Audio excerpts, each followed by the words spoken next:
Hello, this is the paper 2 preparation video. I've done one for paper 1 for the exam that was yesterday. I'm recording this on Friday, so hopefully you'll have the weekend to have a look at it. So this is just about paper 2. I had a couple of people email me and ask me to do one for paper 2, including some people I don't even teach, which was a little bit weird, but okay. But I was planning on doing one anyway, so I'm just going to go through some sort of key, same kind of format as the last one really. Just have a look at the key themes to theme 2 and theme 3, and the key links between the two different units, and what kind of certainly what kind of topics you can kind of bring into any question really. There's a lot of stuff here on change. There's a lot of stuff about the strategic theories that you can apply to a lot of different questions, so I want to try and focus a little bit on those as well, and I'll allude to a couple of the calculation bits as well, because obviously theme 2 and theme 3 have quite a lot of calculations. I might, if I get a chance over the weekend, do a calculation video as well, but I'm not sure on that yet. Depends how much time I've got. So the first step is to have a look at the format of the paper. Now I've obviously already done this because it's the same as paper 1, so I won't go through it in the same amount of detail. So if you would like to see the sort of more detailed version of this, then have a look at the first 16 minutes of the paper 1 video. I'll put a link in the bio for this, so you can have a look at that. Otherwise, just click on my videos and you'll be able to see it. So that paper 1 video has all of the detail about how to answer a 4 marker, how to answer a 10 marker, a 12 marker, and a 20 marker. I don't think it makes any sense for me to repeat myself for 16 minutes when you can just click on another link and watch that video as well. But I will go through sort of just the very key basics. So obviously, same goes for paper 1. We'll all have done paper 1 now, so we should have an idea of what to expect. 2 hours, 100 marks, 2 sections, some 4-mark questions, 2 in each section, of 10, a 12, and a 20 marker in each section. What you would expect to find is that at least 10% of the marks are going to be on using quantitative data. So I think from what I remember from looking at paper 1, I've only glanced at it. There were 2 4 markers that were definitely about, like, they were specifically calculation questions that required you to use a calculator in that. But there was also a question about quantitative data and why that might be useful for a business. So there's clearly links to numeric skill in there, and that's definitely going to be the case for paper 2, because there's obviously a lot of calculations in theme 2 with all the finance stuff and all of the operation stuff, like the productivity and labor productivity and stuff like that, as well as all of the profit margins and the ratio analysis stuff that's in theme 3. Now that might be 4 markers again.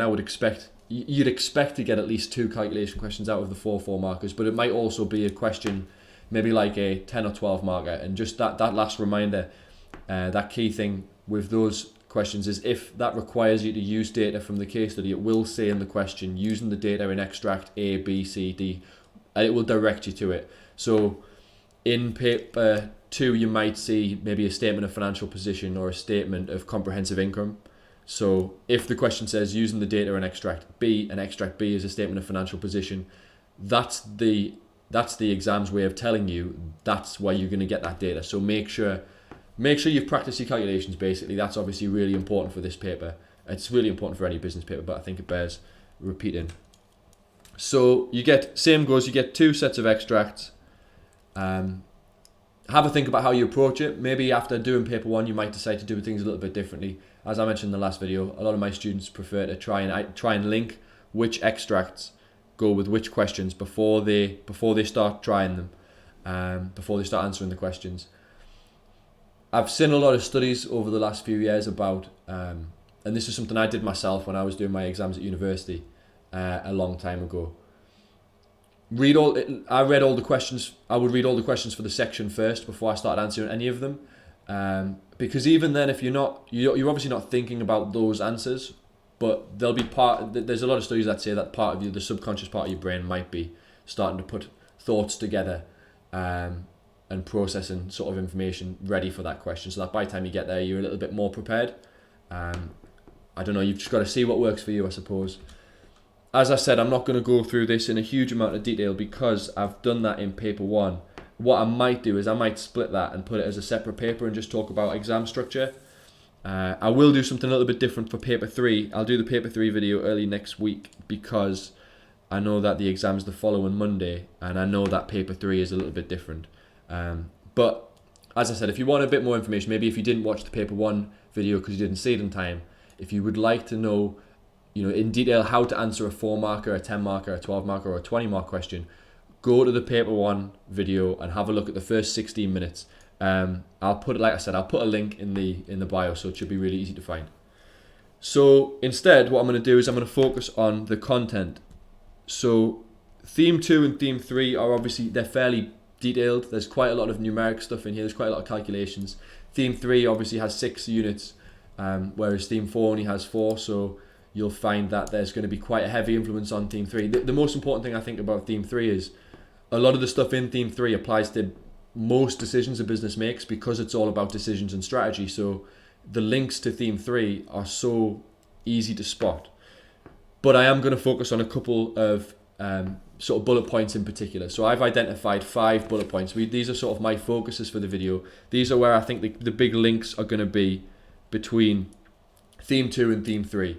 And it always impresses an examiner if you can not just mention something in isolation. So for example, my first bullet point is about raising finance. So sources of finance is the introduction to theme 2. Mentioning what the sources of finance are, like saying internal finance is this, external finance is this, share capital is this, retained profit is this. That's good knowledge. But if you really want to impress an examiner, if you really want to get high marks on an A-level paper, what you need to be able to do is not just look at the sources of finance and what they are. You need to be able to link them to the strategies that are being put in place by businesses. Because if finance is being used, it's going to be used for a particular purpose. So I'll go through that in a bit more detail when I go to the next slide.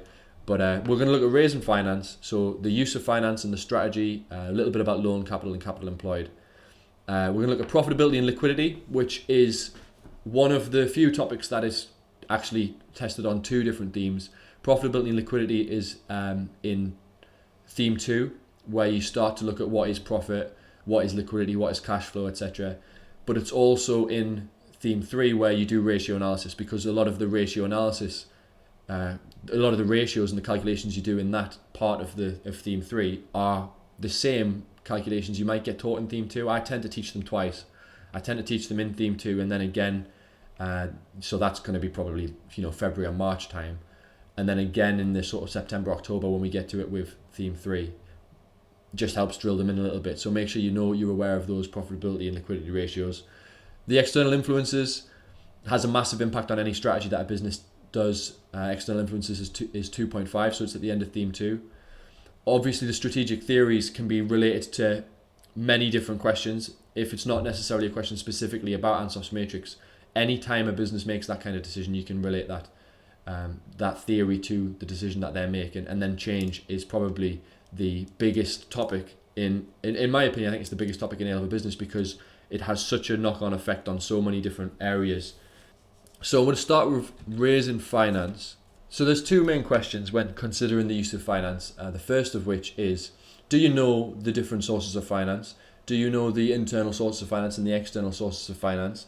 And they're very easy to find out because they're fairly straightforward definitions. You should know those, but if you don't, you should be able to find them out by just looking at key terms, looking at the textbooks. So knowing which sources of finance are available to you is one part of that. But actually, knowing what they are and knowing the advantages and disadvantages to each of them is not enough, really. What you really need to know is which is going to be most appropriate for that business, and it depends on what that business is looking to achieve. So the main reason finance is going to be used for the most part is going to be for expansion and growth. So we've got 2 different types of expansion or growth. We've got organic growth and inorganic growth. You'll see I've put the definitions of those 2 terms on the right. So organic growth, where a business grows in size through its own actions. So maybe that's opening new stores in different locations. Maybe that's through creating new product lines or launching new products. And then we've got inorganic growth, where a business grows in size through a merger or a takeover with another business. You should have hopefully seen and know a bunch of examples of both of those. A lot of businesses, most businesses will grow through organic growth, but a lot of the big companies, they might see the quickest way of getting their growth, maybe the market share that they want, through takeover or merger. So what you have to do is you have to consider which source of finance is most appropriate for the business, and it depends on what they're doing.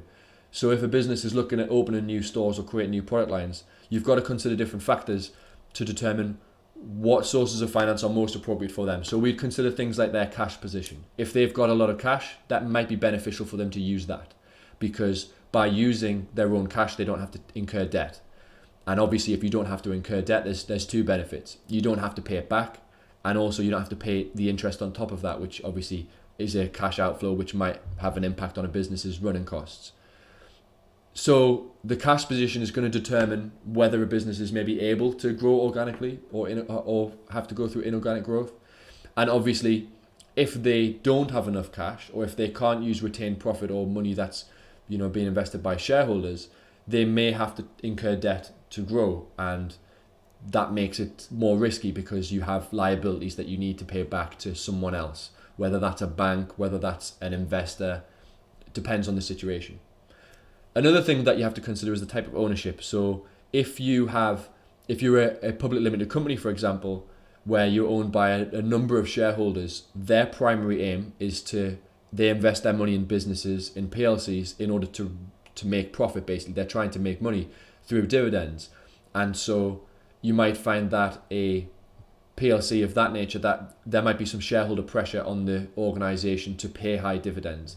And the more a business pays in dividends, the less profit is retained for reinvestment. So, that if there's pressure from shareholders, that might encourage a business to, rather than use their retained profit to invest, they might seek to use loan capital, because they would rather that the profit is used to pay them dividends, as it's their reward for their investment, and it's their right to ask for that. So you might find that the type of ownership has an influence.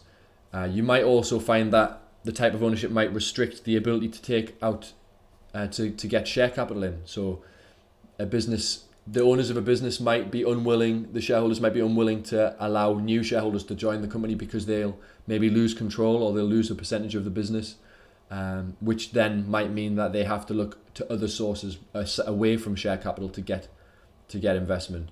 So they might end up they might invest more money themselves. They might see that as the better option. They might take out debt. They might take out long-term loans. But obviously, you make sure you're aware of the downsides to that, and the benefits to each of those different sources of finance. I think another thing that's worth exploring is the link between that and some of the decision-making tools that businesses use. So I'm just going to very briefly link to decision trees and critical path analysis. In doing this, I've put together basically blank, copies, an example of a decision tree. So this isn't a calculation video, but if you did want to do some decision tree practice, then pause this video now and have a go at it. And then once you have had a go at it, unpause it, and then just carry on listening, and then do the same for the critical path analysis one on the next slide. If you want to know the answers, or you want to check the answers and you don't trust that you've got it right, then feel free to just chuck something in the comments, and I'll put the answer together. Just as a sort of extra little bonus. My second video, and I'm already throwing out bonus features. So we have to link to decision trees. Obviously, these two options that this business has got, launching in the current market or launching in the new market, they require investment costs of £6 million and £8 million if you launch into a new market. That money has to come from somewhere. So there could be an essay question about decision trees or critical path analysis that doesn't involve a calculation, or maybe talking about the importance of it or the value of it. One of the things to consider is the source of finance and the risk of investing that money. Obviously, that's why they do these things. That's why they do a decision tree or a critical path analysis diagram, because they're trying to minimize the amount of risk that the business is incurring. And so where's the £6 million and £8 million coming from? Because if that's coming from somewhere, maybe, for example, if that's incurring debt, so you're taking out a loan, then maybe it's better to take out a loan for £6 million because it's less liabilities. That might determine the decision that the business makes. So I think that's worth having a look. So again, if you want to practice the decision trees stuff, pause it now, because I'm about to flick over to the next slide. So another thing worth considering is critical path analysis.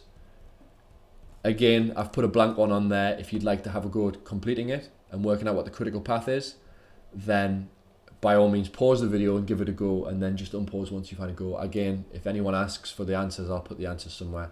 But I'm not going to put them in the presentation because then it just makes it a little bit too easy for you to cheat. So again, with any critical path analysis project, it's just a way of assessing the risk and the potential risk and how long it's going to take to complete a task. There would be an investment amount incurred with this. It would be part of a strategy, and maybe the source of finance that's going to be used to put the strategy in place is going to be important. So it might be in the case study, it might just be mentioned, it might just be just general context. I think if you're going to be a business student, you shouldn't just be studying what you think might be asked in an exam question. You should be studying and understanding what businesses do and why they do them. So there's links to these different topics that you study in theme 3, just the sources of finance, just to the first topic that you study in theme 2. So like I said, if you want to practice this, then pause it now and have a little bit of a look. So one other thing to consider is if we're taking out loan capital, if we're taking out debt, we have to consider how much loan capital the business already has, but also it has to be paid back with interest. So that's going to be another factor that the business is going to have to consider. And this links to a couple of topics that come up in where we do our ratio analysis, and that's 2 ratios that involve capital employed. So that's the return on capital employed, so ROCE, and it's our gearing ratio. I've put the calculations on the screen there. I thought it was worth explaining what capital employed is. So capital employed is all finance used by the business, and they're using that finance to try and make a profit. That's obviously the aim of most businesses. And that capital employed comes from 2 places. It comes from their internal finance, so the money that they have within their business. So this is known as their total equity. So this is their share capital or retained profit or both. Their total equity would be found on the statement of financial position or balance sheet, depending on what your teachers called it. But it's also the external finance. So this is the finance from outside of the business. So our long-term borrowing, so our non-current liabilities. So any debt that we have, maybe from banks, maybe from other sources of where you can get a loan from. So our long-term borrowings are non-current liabilities. I'm trying to use the terms that you would see on a statement of financial position, so you're familiar with them. Now add those 2 things together, our total equity and our non-current liabilities, and you get your capital employed. So if you were given a statement of financial position, you might be asked to calculate gearing ratio, you might be asked to calculate the return on capital employed. So return on capital employed is basically just what percentage of the money that the business has invested, so what percentage of their capital employed has returned as operating profit. And as with any profitability ratio, you would want that to be as high as possible. So the percentage, you would want that to be as high. That would suggest you've got more profit back as a percentage of the money that you've invested in the company. And the gearing ratio is, of all of the money that we have invested, what percentage of that is non-current liabilities? What percentage of that finance that our businesses used to operate has come from loans? And there's no real ideal figure. Some businesses operate with very low reliance on loans. Maybe in a very established business that has, made a lot of profit and returns a lot of revenue, and so therefore has a lot of cash inflow. And then you have other businesses where maybe because of the nature of their business and maybe their working capital cycle and how long it takes them to receive money, they might rely quite heavily on loans. There's no real ideal figure. Some businesses have high gearing, some businesses have low gearing. It depends on their situation as to whether they can manage that. That's the most important factor there. It's not really, okay, well, they rely on loans, maybe 60% of their finance comes from loans, so that's bad. It's not necessarily bad if that's what allows them to operate and they're able to pay their bills, to meet their liabilities, they're able to make a profit, then there's no harm in it, providing that allows them to operate. So like I said, all this information you find on a statement of financial position. I'm just trying to throw in a couple of little calculations, a little bit of recap on that as I go through, just because I know how much of an impact that understanding of quantitative data could have on this exam. Another area that is quite heavily focused on the numeric side of the course is the concepts of profitability and liquidity. As I mentioned when I was going through the bullet points, these are in both theme 2 and theme 3. So they're obviously very, very important, but the concepts of profitability and liquidity are essential for any business student. So profitability is important because making a profit is the main measure of success for a business, but also the main measure of success of any strategy. Any strategy, any long-term plan that a business puts into action, they're going to judge that based on how much profit it's made. And so the profitability of a project is really important. In the long term, they're not going to make a decision if it's not going to bring a profit back. So it's important for a couple of reasons. The first is that it's really important to shareholders because a part of that profit is what they're going to receive as their dividends. So a shareholder would be putting pressure on a business to make a profit, obviously. But it also allows reinvestment for the future. So we talk about growth, we talk about strategy. Any strategy really should be to try and push a business forward. So being able to make a profit might be the thing that allows a business to invest in the future. So therefore, it's obviously really important that a business is able to make a profit and that a strategy is able to turn a profit as well. The other area that's really significant about business finances is liquidity. So this is the cash position of the company. So how much cash does a business generate? Do they have more cash coming in than they have going out? Are they able to make their payments on time? Pay their suppliers, pay their labor force, pay whatever it is, pay their taxes, pay whatever they need to pay. Do they have the cash, basically? So this is going to determine how able a business is to make certain decisions. So do they have the cash to invest in this project, or will they require external finance? I don't think I need to go into that any more detail because I've gone through sort of the use of finance already. But one fact, you might get a case study and the extract might talk about a particular business and it might talk about them wanting to invest in the future, and it might maybe there's just like a sentence that says something about how they've got a positive cash flow, they've got a lot of cash reserves, or they've not got very good cash flow and they've not got many cash reserves. Maybe just throwing in a line about how that might mean that they're going to have to require external finance, that might be something you can use in your answer. It certainly just shows an examiner that you've got an awareness of the context of where, if like the market the business is operating in, the situation that the business finds itself in. You're not just a study of content here. You're not just a study of key terms and definitions and all these business terms that you've been taught. You're also a study of businesses and their actions and reading into the situations that they're in. So profitability and liquidity are obviously very, very important. There's also the external environment to consider. So this comes about in the end of theme 2, where we have external influences, but it does link to quite a lot of the theories that are brought up in theme 3. So I'm going to focus on two little areas. I'm going to focus on the economy and I'm going to focus on the competitive environment. And I'm going to try and create links to Michael Porter in both of them. So I've put Michael Porter, a little picture of him at the front there. And my students got me a thank you card at the end of the year that featured three of my heroes really at the top. So it's got Alan Shearer, Rafa Benitez, who are probably two of my two of the five most important people in my life, and then it's got Michael Porter in the middle because I talk about him all the time because it's really this theory and his idea of competitive advantage is so important to businesses. And it's so important to this course as well because it can be brought in so many different ways. So if we think about the economy, that's going to affect the level of risk a business is willing to take or is able to take. So we've got the two main ends of in terms of the spectrum of how the economy is working at that time. You've either got the boom of an economy where everything is going well, prices are rising at a healthy rate, incomes are rising at a healthy rate, spending is rising, and an economy is doing better. And you've got the recession, which is sort of the opposite, where people take less risks, they spend less money, and then therefore businesses react. So if we think about Porter's generic strategies and his theory on competitive advantage, we've got the two different types of business. And Porter's idea was that if a business wants to be successful with their strategy in the long term, they should focus on either being a low-cost producer or a business that operates with a high product differentiation. So they should be at one side of the market or the other. They shouldn't be in the middle, because if you're in the middle, you potentially lose customers to both sides. So low-cost producers, they tend to achieve their competitive advantage by being the cheapest available option. High differentiation is they'll probably be a higher price, but their product will be highly differentiated, so it'll have something that makes it unique.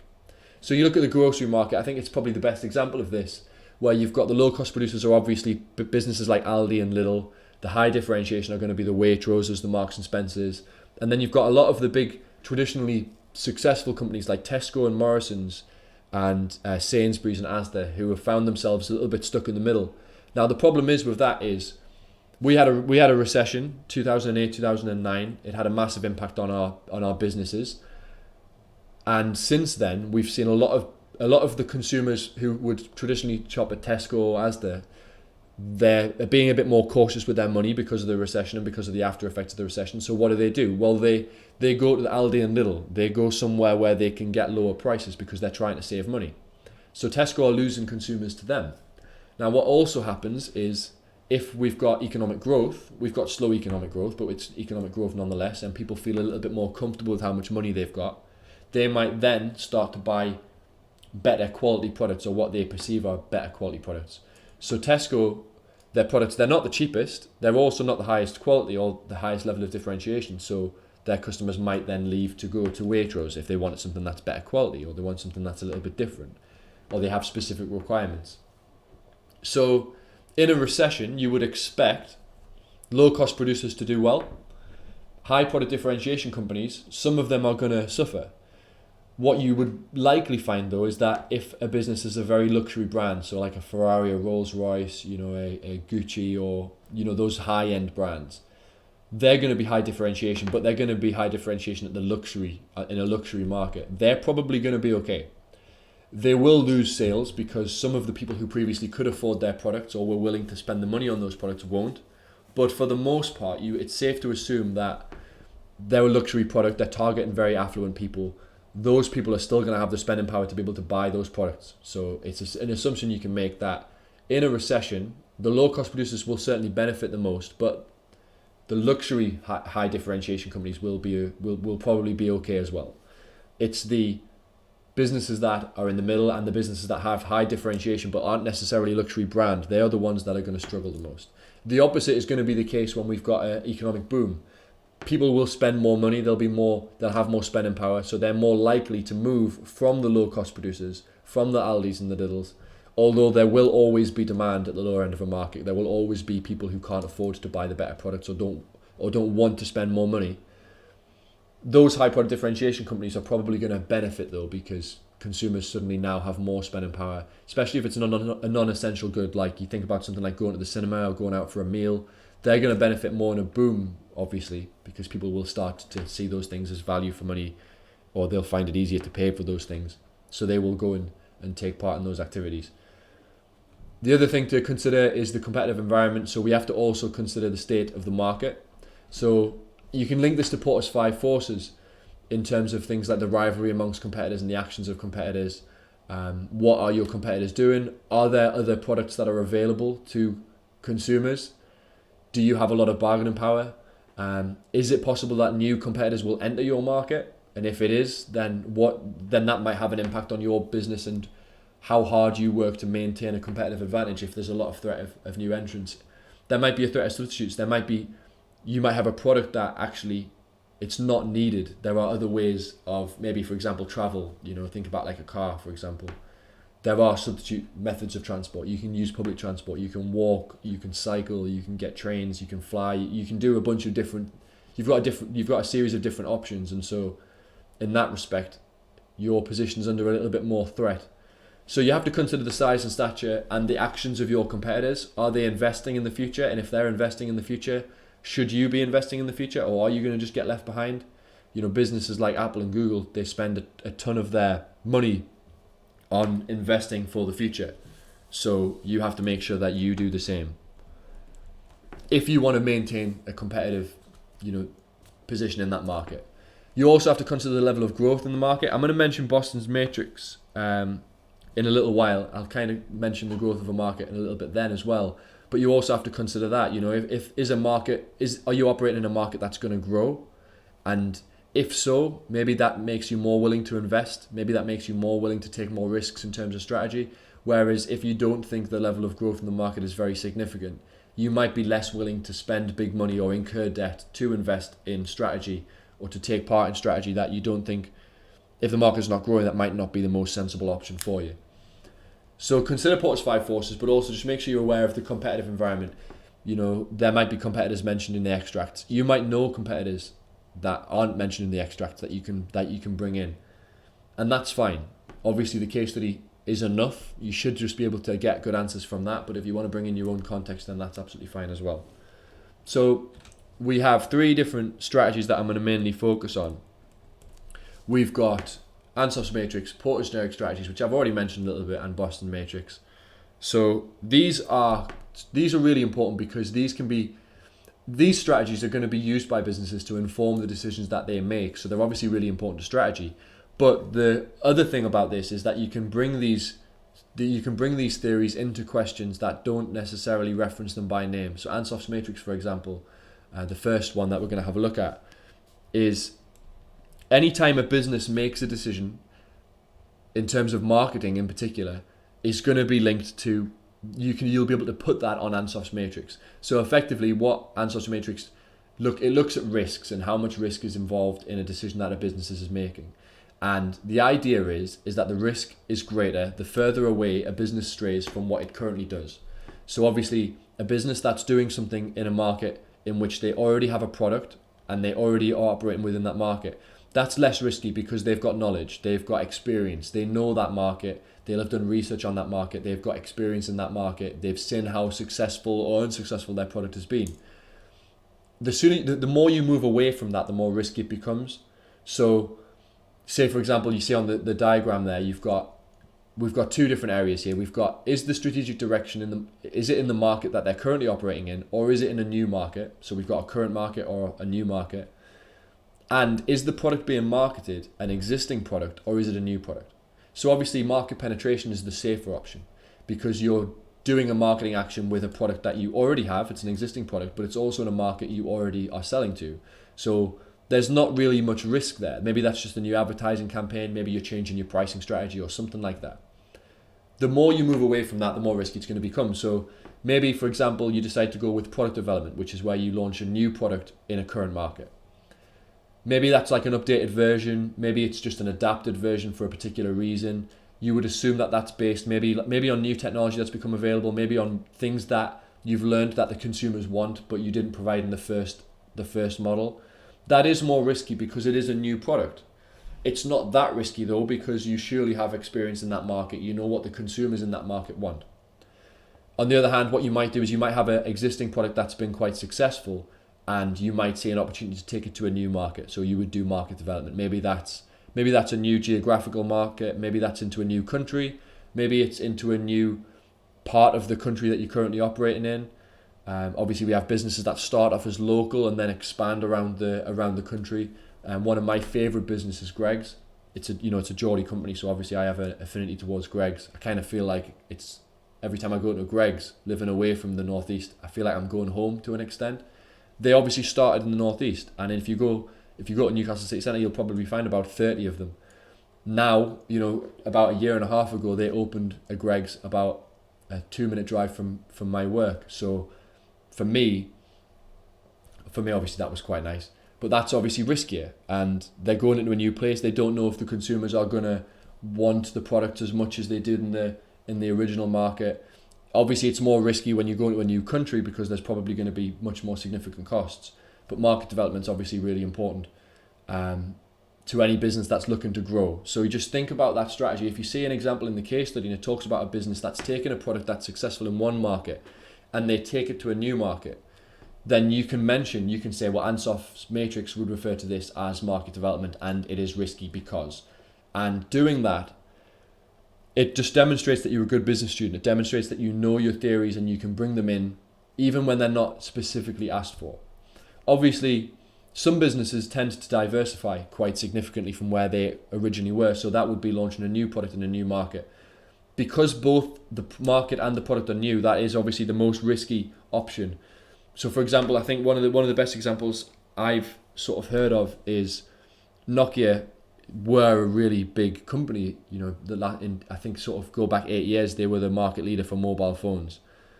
But they didn't start doing that. They started making tires, as far as I'm aware. So it was through diversification they found an opportunity. And maybe that's because a new market becomes available, or maybe that's because new technology makes a new product available and they can do it. So they see it as the best option.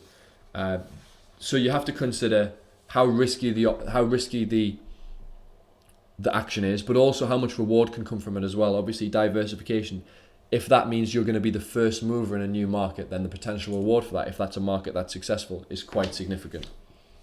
So Ansoff's matrix is something that I think every A-level business student should know. They should make sure that they know the different parts of it, and they know why a business might do that, and they're able to recognize that from an extract. I've already mentioned Porter's generic strategies, but I think it's worth mentioning again. Porter suggested that all markets operate in the same way, which is why they're called generic strategies, because they can be applied to pretty much every market. And he said that businesses can be segmented by their strategic target and their strategic advantage. And the target is, and this is fairly common knowledge, mass market or niche market. So do you target the wider cross-section of the market, or do you focus on a specific group, maybe by demographics or by psychographics or something like that?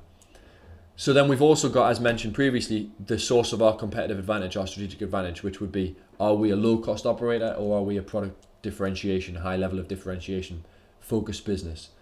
The difference between the two, I think it pretty much links to what I said earlier about Porter. We've got the difference between low cost and differentiation. The only difference between that and a mass market and a niche market is when you're looking at it at a niche market, it's going to be much more focused. That might make it easier because you should have a better idea of what your consumers want because it's a niche market. But it also means that the potential for sales is going to be lower because obviously with a niche market, you're targeting a smaller group, a smaller cross-section of the market.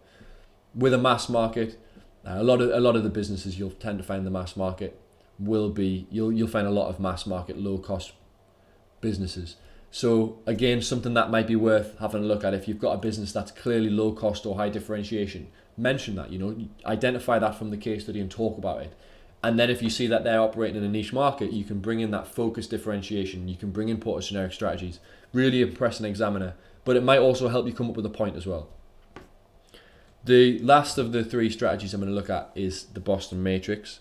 So the Boston Matrix is a portfolio analysis tool. So a business will put a Boston Matrix together for their own products, or maybe they'll do it for products in their market. And what they're trying to do is they're trying to identify where they should invest. So we've got high market share or low market share. So what percentage of the sales in the market does that business have? Maybe the reason it's got low market share is because it's new. It might not be that it's a bad product. It might just not have had time to establish itself yet. And then we've also got how much the market is growing. So is it a high growth market or a low growth market?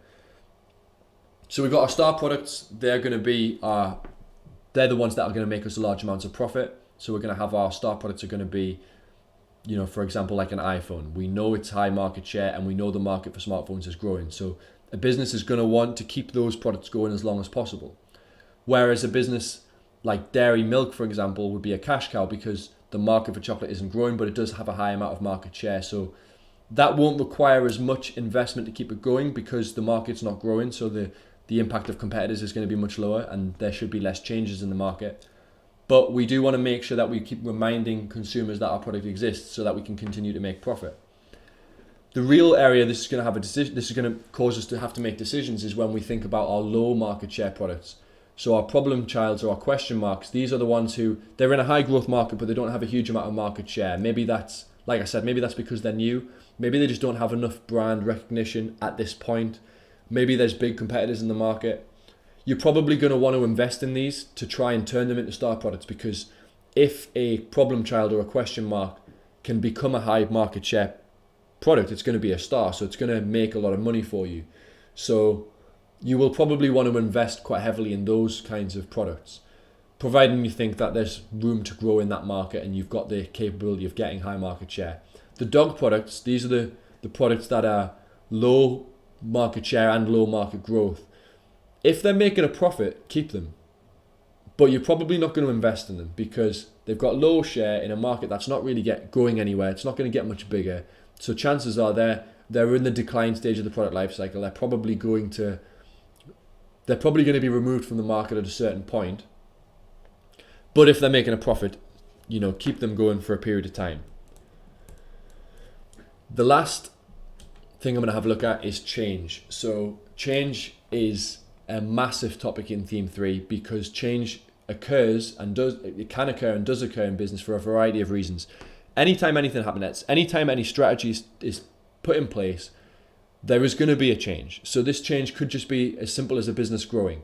And a business growing means they have to employ new members of staff, or they have to change the way they operate because of new members of staff, because of growth, because they're operating in new markets, because they've got much higher levels of costs, anything like that. So whether it's organic growth or inorganic growth, I've mentioned the definitions of these already.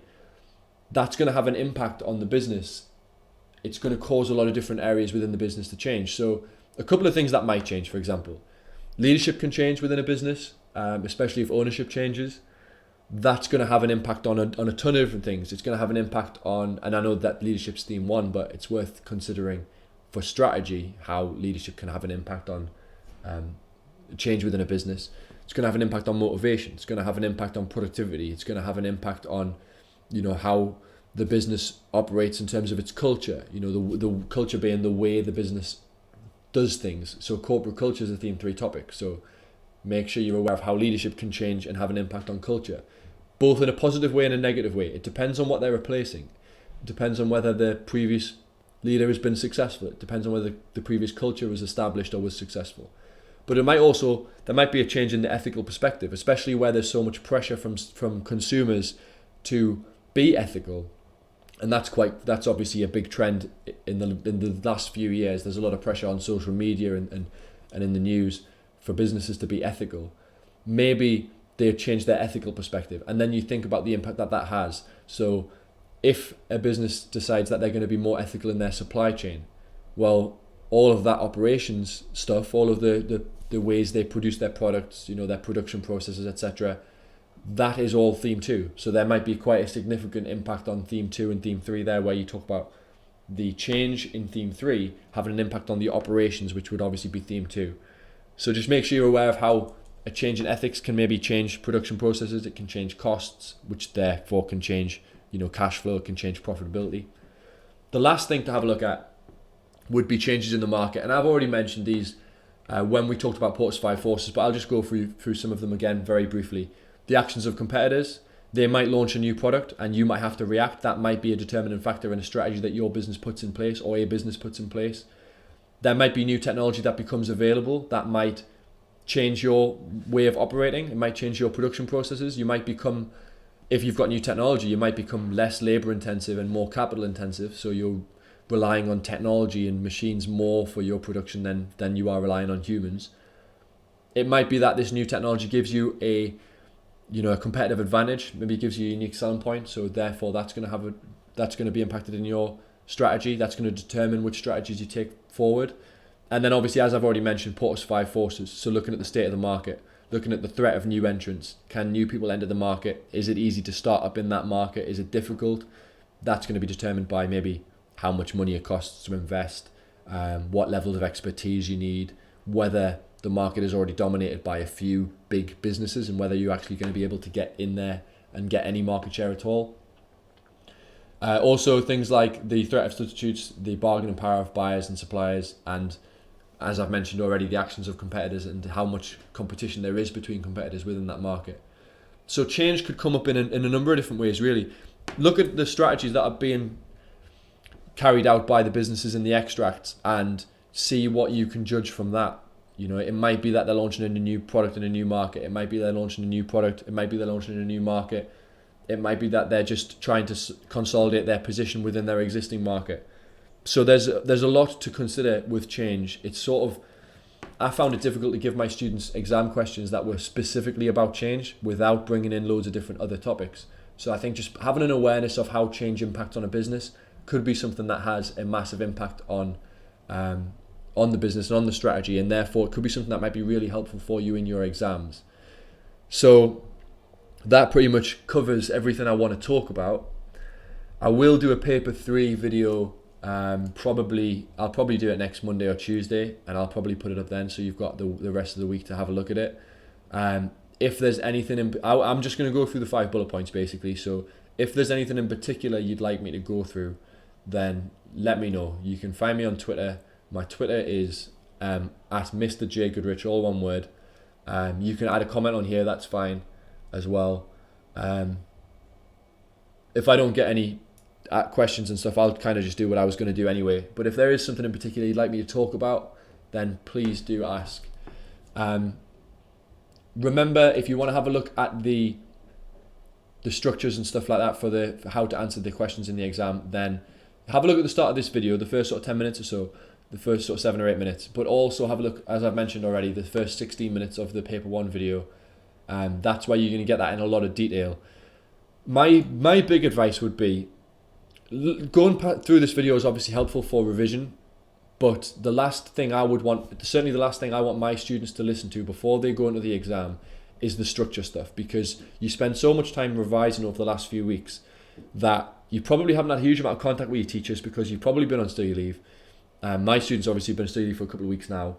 I've given my students so much advice over the last 2 years about how to structure their answers and how to make sure they have the right conclusions and the right level of application and things like that. That's the last thing you should hear before you go in the exam, because if you forget those things because you're spending so much time going through key terms and theories, then, you know, not answering a question in the right structure might be something that holds you back. So just make sure that you remember those things before you go into the exam.